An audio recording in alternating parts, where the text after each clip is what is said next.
champions from the SleeperWire Fantasy Football Show will help you win your fantasy football championship. SleeperWire, Friday 4 to 6 p.m. Eastern. SleeperWire on Dash Talk.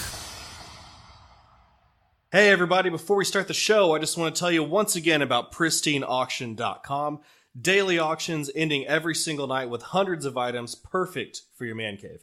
Everything is certified, authentic, definitely affordable. It's free to register, it's free to bid. You only pay when you win. Go to pristineauction.com and let them know that you heard about it from SleeperWire. That's PRISTINE auction.com. I challenge you to a duel. It's the only argument I need. I don't want to talk to you no more, you. You got a lot of nerve. Soon you will know what it is like to be defeated. Stop defending him, Sean. All right, let's go.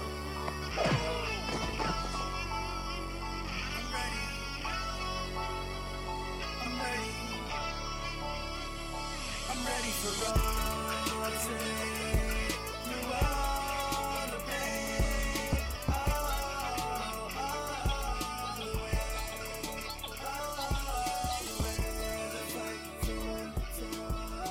Hey sleepers, and welcome to the SleeperWire Great Debate Show, back for the first episode since the season started, where we do a fast debate between two players.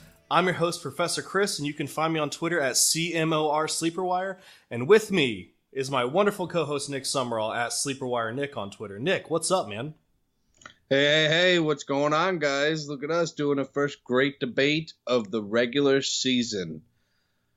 Doesn't it feel exciting? Yeah, I mean, these were our most popular shows last year, the great debates during season, because they were over the waiver wire, which is a big difference from what we were doing at the beginning of the season, which is who would you rather draft? Right, and I mean, there's,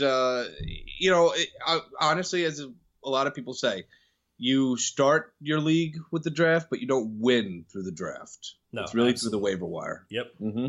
Yep. So this is where people really pay attention, which is awesome. So we got a good one here for you today. We got two guys who absolutely should be picked up off of the waiver wire, and we're going to give you arguments, legitimate arguments for and against each guy so that you can help make that decision. I want to remind you, and especially, I guess, just let you guys know if this is the first episode that you're listening, the first great debate, is that the purpose of this is not for Nick and I to come to a consensus. It's not for him to convince me or me to convince him. We're just giving you guys information on the players.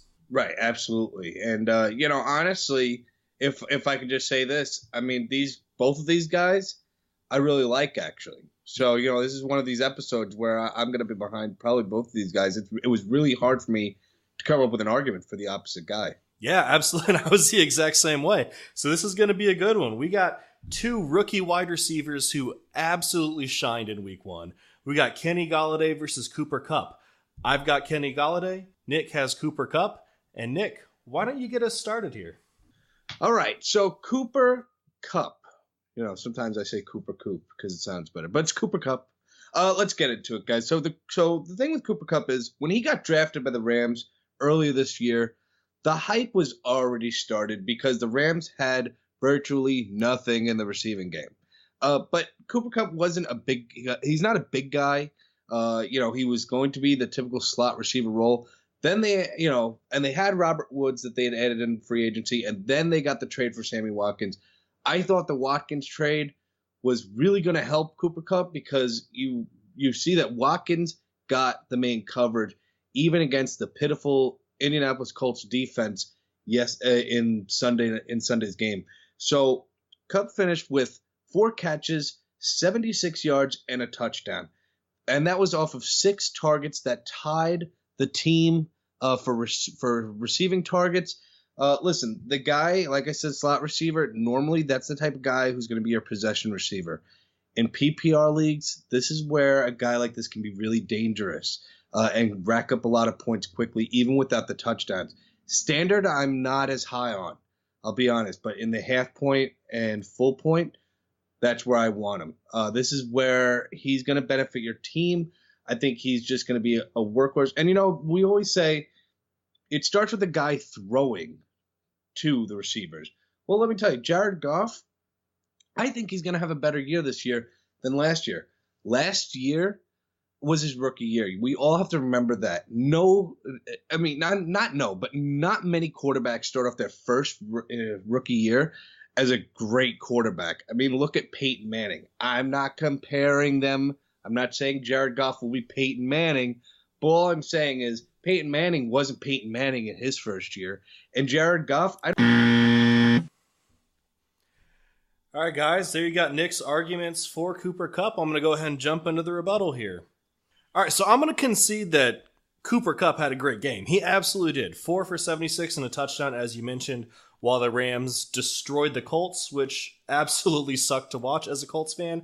But, my argument against Kupp isn't about the player for the most part. It's the situation as you were just talking about. The Rams are still not a good team. They've got to play the Seahawks and Cardinals twice a year. They may have destroyed the Colts, but they're still going to have a losing season. And let's not forget that 2 of those touchdowns were defensive touchdowns as well. Jared Goff isn't going to throw 300-plus yards every single game.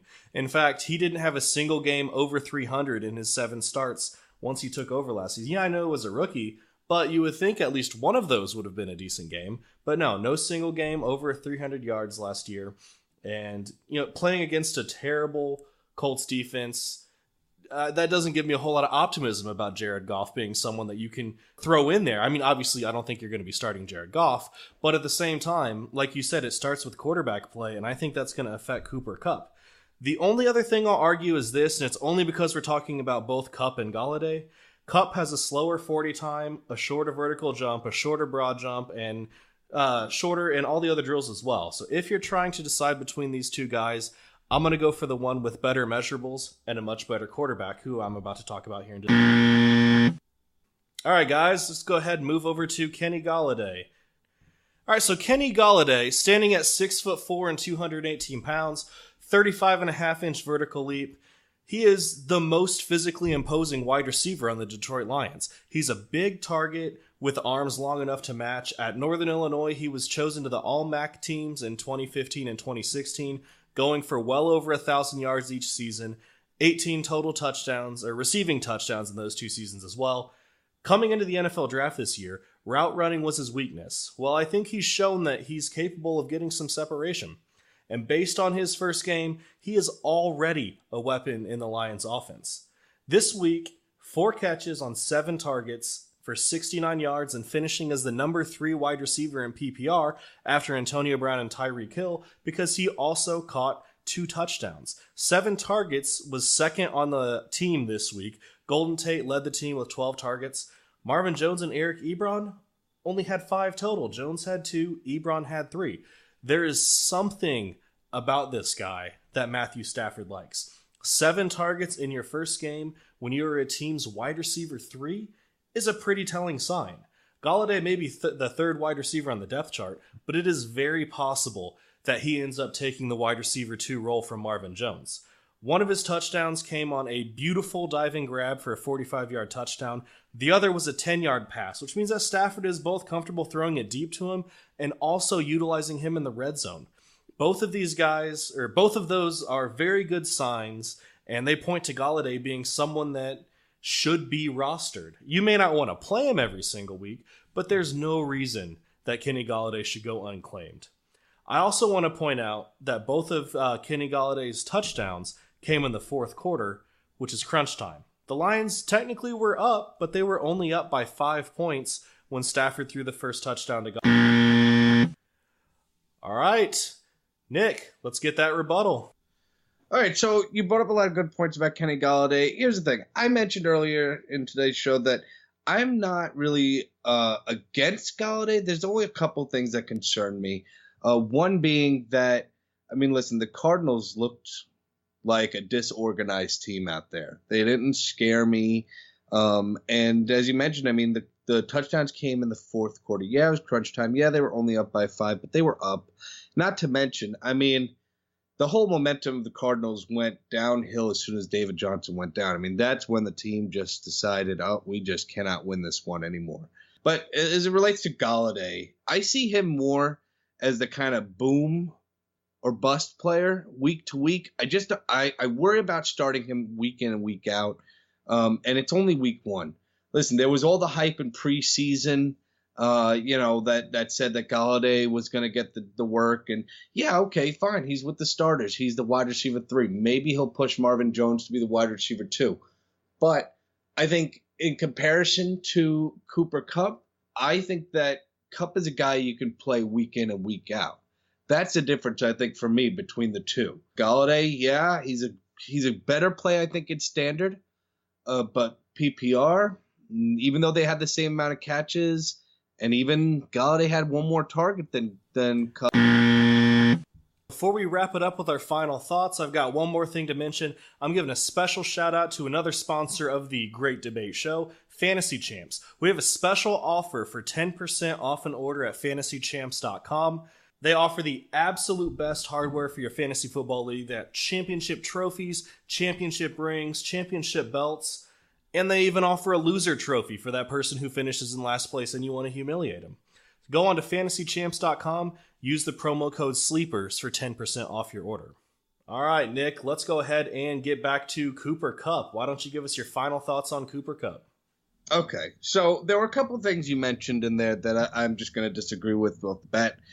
Listen, I'm not crazy. I know it's week 1. But let me just say this. Historically, the Rams have always played the Seahawks well, even when the Seahawks were leagues above the Rams offensively and defensively. They've always played each other tough. But you know what? What I saw of the Seahawks on Sunday against the Packers, that team doesn't scare me. And now the Cardinals without David Johnson, that for sure doesn't scare me. So I think the Rams, they may be a sleeper to win this division. I know it's early. I know they played the stinky Colts, and maybe I'm crazy, but they have a weak schedule. I mean, next week they're playing the Redskins. Whew, and look how they just played against the Eagles. So I don't know. I think their team has gotten better than people expected. I mean, they've had a strong defense. And, the quarterback, again, he wasn't great in his 7 starts last year. Maybe as long as they can just make him a game manager, make sure he throws short down passes to Kupp, who is their slot receiver, who will get those kind of targets, I think he's going to be a great play, especially if you were a guy who lost somebody, say, like Allen Robinson, for example, for the year. This will be a great guy to pick up and plug in as your flex. Yeah, I would agree. Both of these guys, especially if you lost someone who was a starter in Allen Robinson, would be good. I just had a couple more things I wanted to, really just a couple more points I wanted to make when I was finishing up talking about Kenny G, which is a great nickname for him. And it goes back to what I was talking about, where how the Lions were up, but by only 5 points. Yeah, I mean, they were winning the game. But, I mean, this was still like the beginning of the fourth quarter. The game is not even close to over. They have to score there in order to hold on to a lead, because Arizona, even without David Johnson, they do still have good weapons. And Larry Fitzgerald had a pretty good game as well. And I think a couple of the other guys were doing well. So they had to score. Matthew Stafford threw it to Golladay in the red zone for a 10-yard touchdown, which was huge. They were trying to score. It's not like they were up by a ton and just letting the backups get some time, which is what was happening over in the Rams-Colts game. But Matthew Stafford placed his trust in Kenny Golladay, and I think you can too. All right, well, that is going to wrap it up for this episode of The Great Debate.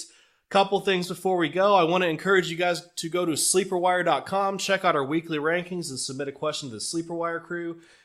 You can find me on SleeperBot at Professor Chris and Nick on SleeperBot at SW Nick.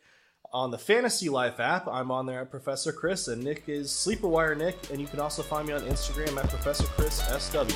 Thanks for listening, guys. We'll see you next time. Peace.